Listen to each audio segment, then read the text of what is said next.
Spicy kitchen. ప్రతిరోజు tasty వంటకాలని పరిచయం చేసే స్పైసీ కిచెన్ ఈ రోజు కూడా సరికొత్త వంటకాలతో రెడీ అయిపోయింది. సో ఈ రోజు మనకి టేస్టీ వంటకాలని రెడీ చేయడానికి వినోద గారు మనతో ఉన్నారు. సో ఆవిడని అడిగి ఏం వంటకాలు చేయబోతున్నారో తెలుసుకుందాం. హాయ్ వినోద గారు. హాయ్. సో వినోద గారు చెప్పండి, 2 వెరైటీ వంటకాలు వండబోతున్నారు కదా. సో ముందుగా మాకు ఏ వంటకం పరిచయం చేయబోతున్నారు? ముందుగా దమ్ ఆలు. ఓకే అండి. ఆలు బాయిల్ చేసి ఓకే అండి, దాంతో కర్రీ చేస్తాను. ఓకే అండి.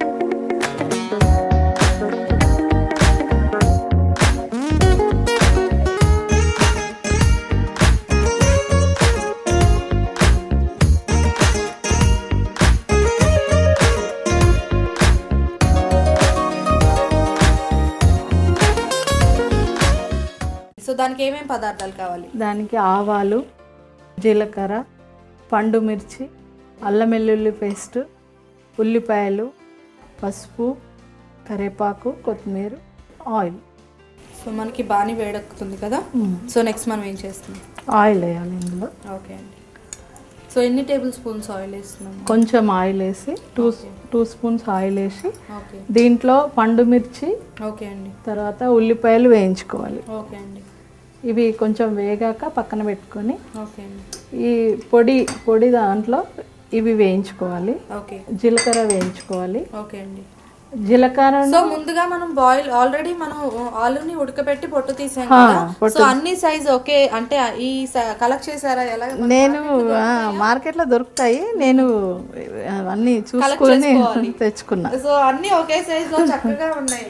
అండ్ వీటిని చూస్తుంటే చక్కగా లడ్డు లాగా ఉన్నాయి కదా. ఒక కుక్కర్ లో ఒక విజిల్ వచ్చేలాగా ఉంచి తర్వాత పొట్టు తీసి పెట్టాను. సో అంటే ఇవి ఆలు ఎన్ని కేజీస్ తీసుకున్నారు? హాఫ్ కేజీ తీసుకున్నా. ఓకే, హాఫ్ కేజీకి ఇన్ని క్వాంటిటీ. హాఫ్ కేజీకి ఒక 8 మిర్చి, పండు మిర్చి, ఒక ఉల్లిపాయ, తర్వాత కొంచెం కరివేపాకు, ఒక టేబుల్ స్పూన్ 2 టేబుల్ స్పూన్స్ పల్లీలు, ఒక టేబుల్ స్పూన్ జీలకర్ర గ్రైండ్ చేసుకోవాలి. ఈ 4. అల్లం వెల్లుల్లి పేస్ట్ మన దగ్గర రెడీగా ఉంటుంది ఇంట్లో, అది యూజ్ చేసుకోవాలి. సో మనకి ఆయిల్ వేడైంది కదా. ఆయిల్ వేడైంది కదా. అయితే నేను ఆల్రెడీ ఈ ఐటమ్స్ని గ్రైండ్ చేశాను. జీలకర్ర, పండు మిర్చి, ఉల్లిపాయలు, పల్లీలు ఆల్రెడీ గ్రైండ్ చేసి ఉంచాను. మీకు చూపించడానికి తెచ్చాను. ఇందులో ఉన్న ఈ 4 ఐటమ్స్: జీలకర్ర, పండు మిర్చి, ఉల్లిపాయలు, పల్లీలు. సో మనం ఇప్పుడు నెక్స్ట్ ఏం వేసుకోవాలి? ఇప్పుడు దీంట్లో మనమే ఆవాలు వేసుకోవాలి. పోపు, తాలింపు ఎలాగైనా అనొచ్చు. సో ఆవాలు వేగుతున్నాయి కదా. కొంచెం జీలకర్ర,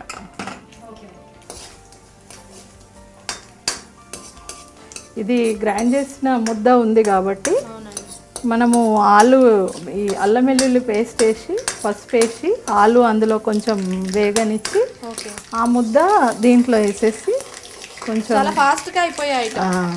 ఓకే, ఇది మనకు వేగిపోయింది కదా. నెక్స్ట్ మనం ఏం చేస్తాం? అల్లం వెల్లుల్లి పేస్ట్ 1 టేబుల్ స్పూన్ వేస్తున్నాం. 1 టేబుల్. ఓకే. పచ్చి వాసన పోవడానికి అండ్ ఆల్సో మంచి టేస్ట్ రావడానికి బాగుంటుంది. నెక్స్ట్ పసుపు కూడా కలర్ కోసము, టేస్ట్ కోసం. ఓకే అండి. ఎంత వేస్తున్నాం మనం? పసుపు కూడా 1 టేబుల్ స్పూన్.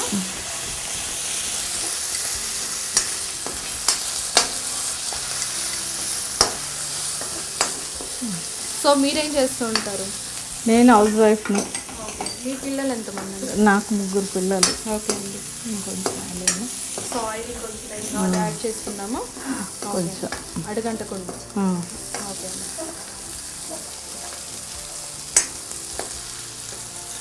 సో మనకి ఇది బాయిల్ అయిపోయింది కదా. నెక్స్ట్ మనం ఇప్పుడు ఆలు వేసుకోవాలి. ఆలు కొంచెం వేగనిచ్చి బాగా వేగని. ఓకే అండి.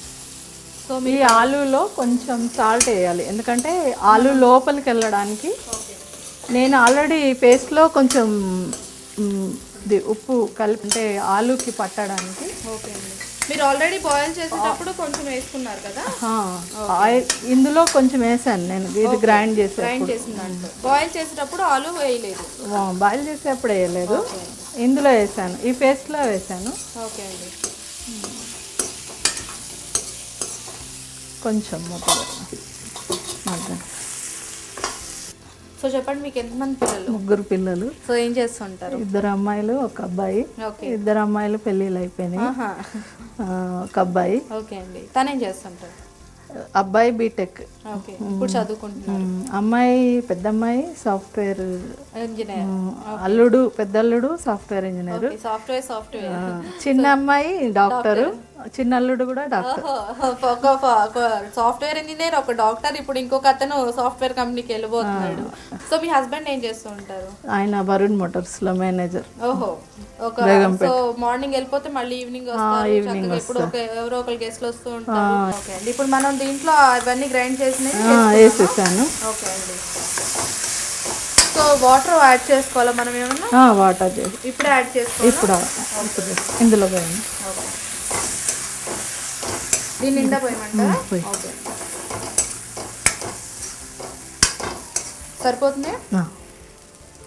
సో వాటర్ ఎందుకు యాడ్ చేస్తున్నాం తొందరగా? ఎందుకంటే ఇది కొంచెం తినడానికి గ్రేవీ లాగా ఉండడానికి. రైస్ లో కానీ మనకి ఇది చపాతీలోకి, పూరీలోకి, దోశలోకి కూడా బాగుంటది. ఎందుకంటే టమాటా కలిసిన పేస్ట్ ఫ్లేవర్ కాబట్టి.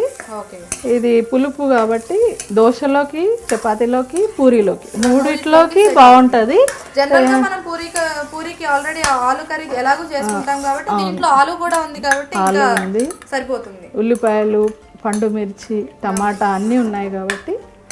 ఒకవేళ పండు మిర్చి దొరకనిచో మనము ఎండు మిర్చి గ్రైండ్ చేసుకోవచ్చు, కొంచెం ఆయిల్లో వేయించి చేసుకోవచ్చు. సో మీ పిల్లలు ఉన్నారా? పెద్ద అమ్మాయికి బాబు, చిన్న అమ్మాయికి బాబు. సో వాళ్ళు ఏం చేస్తుంటారు? పెద్ద అమ్మాయి బాబు స్కూల్కి వెళ్తుండే ఎల్కేజీ. చిన్న అమ్మాయికి 8 months బాబు. చిన్న బాబు. సో మనకి ఇది బాయిల్ అవడానికి ఎంత టైం పడుతుంది? అయిపోయింది. ఓకే, నెక్స్ట్ మనం ఏం చేస్తున్నాం? నెక్స్ట్ కరివేపాకు వేయడం మర్చిపోయాను. కరివేపాకు వేయాలా ఇప్పుడు? వద్దు, ఇది కొత్తిమీర వేస్తున్నాం. ఫస్ట్ వేసేది. అయిపోయింది. కరివేపాకు ఫ్లేవర్ ని లాస్ట్ లో కూడా యాడ్ చేసుకున్నా కూడా అది ఒక డిఫరెంట్ టేస్ట్ వస్తుంది. బాగుంటుందా? అవునండి. అంటే జనరల్ గా అప్పుడప్పుడు నేను కూడా ఇంట్లో ఇట్లాంటి ప్రయోగాలు చేస్తుంటాను. కుదిరితేనేమో తింటాను, లేకపోతే మా ఇంట్లో వాళ్ళ మీద ప్రయోగాలు చేస్తుంటాను. సో అండ్ కరివేపాకు కూడా ఒక మంచి ఫ్లేవర్, మంచి వాసన వస్తుంది. అండ్ ఆల్సో టేస్ట్ తినేటప్పుడు కూడా మంచి బాగుంటుంది. ఇష్టం మాకు కరివేపాకు బాగా. అండ్ కళ్ళకు కూడా చాలా మంచిది కదా. అవునవును. సో ఇది మంచి మొత్తం అయిపోయేలోపు ఒక చిన్న చిట్కా చెప్తారా మీ వ్యూవర్స్ కి? చిట్కానా? సో అంటే మనకి జనరల్ గా ఇంట్లో మీరు ఫాలో అయ్యేది అంటే బట్టల మీద జనరల్ గా మరకలు పడినప్పుడు, లేదంటే మన టేబుల్ క్లాత్ మీద పడినప్పుడు తొందరగా పోవడానికి మీరు ఏం చేస్తుంటారు? పేస్ట్ రుద్దుతాను నేను. ఓకే, పేస్ట్ రుద్దితే తొందరగా పోతుంది. సో విన్నారు కదండి చిట్కా. అయితే మీ డైనింగ్ టేబుల్ క్లాత్ కానీ ఏదైనా ఒక క్లాత్ మీద మరకలు పడినట్టయితే ఒక పేస్ట్ పెట్టి దాని మీద, ఏ పేస్ట్ వాడుతుంటారు? కోల్గేట్ పేస్ట్ వాడితే కనుక మరకలు తొందరగా పోతాయంట. మంచి చిట్కా చెప్పారు. అండ్ సో ఇది అయిపోయింది. ఓకే, దీన్ని మనం సర్వ్ చేసుకోవడం. వావ్, ఎంత ఫాస్ట్ గా అయిపోయింది చూసారా వంటకం. సో ఇది ఆలు దమ్మాలు. ఇది యాక్చువల్గా నార్త్ ఇండియా వాళ్ళు ఎక్కువ చేస్తారు, మన సౌత్ వాళ్ళు తక్కువే. అంటే ఆలులో కూడా ఇన్ని రకాలు చేయొచ్చు అని నాకు ఇప్పుడే అర్థమైందండి. అండ్ జనరల్ గా మిర్చి వేసి ఆలు చేస్తుంటారు, అండ్ ఆలు టమాటా చేస్తుంటారు, ఆలు టమాటా, ఆలు మేతి అట్లా చేస్తారు. ఇది మాత్రం డిఫరెంట్. ఇది రోటీ, పూరి, దోశ మూడిట్లకి బాగుంటది. ఓకే అండి. సో సర్వ్ చేసేసుకుంటున్నాం. చాలా ఫాస్ట్ గా అయిపోయిందండి ఐటమ్. ఇది రెడీగా అంటే ఆలు బాయిల్ అయి ఉన్నాయి, అండ్ గ్రైండ్ చేసి పెట్టుకున్నాం కదా, అందుకని. అండ్ ఫ్రిడ్జ్ ఉన్న వాళ్ళు మనకి మార్నింగ్ పూట ఆల్రెడీ బాయిల్ చేసేసుకొని నైట్ పూట మార్నింగ్ తొందరగా ప్రిపేర్ చేసుకోవాలి. చిన్న పిల్లలు స్కూల్కి వెళ్ళే వాళ్ళకి కూడా ఈజీగా ఉంటుంది. అంటే ఒకప్పుడు మేము చేసేవాళ్ళం, ఇప్పుడు మా పిల్లలు అందరు పెద్దలు. సో మీ పిల్లలు చేస్తుంటారా వంట? బాగా చేస్తారు. పెద్ద అమ్మాయి బాగా వంటలు చేస్తుంది. అంటే పెళ్ళైన తర్వాత ఆబ్వియస్లీ నేర్చేసుకోవాలి, ఎందుకంటే ఫస్ట్ లో కుదరకపోయినా చచ్చినట్టు తింటారు కాబట్టి చేస్తూ అలవాటు. చిన్న అమ్మాయి ఏమో జాయింట్ ఫ్యామిలీ, వాళ్ళ అత్తగారు కూర్చోబెట్టి వాళ్ళతో చేపిస్తూ ఉంటారేమో. వేడి దమ్మాలు కర్రీ. సో చూసారు కదండి, 10 minutes లో దమ్మాలు కర్రీ రెడీ అయిపోయింది. సో ఇది టేస్ట్ చేయడానికి కొంచెం చల్లారాలి. సో ఇవాళ స్పైసీ కిచెన్ లో ఒక షార్ట్ బ్రేక్ తీసుకుందాం.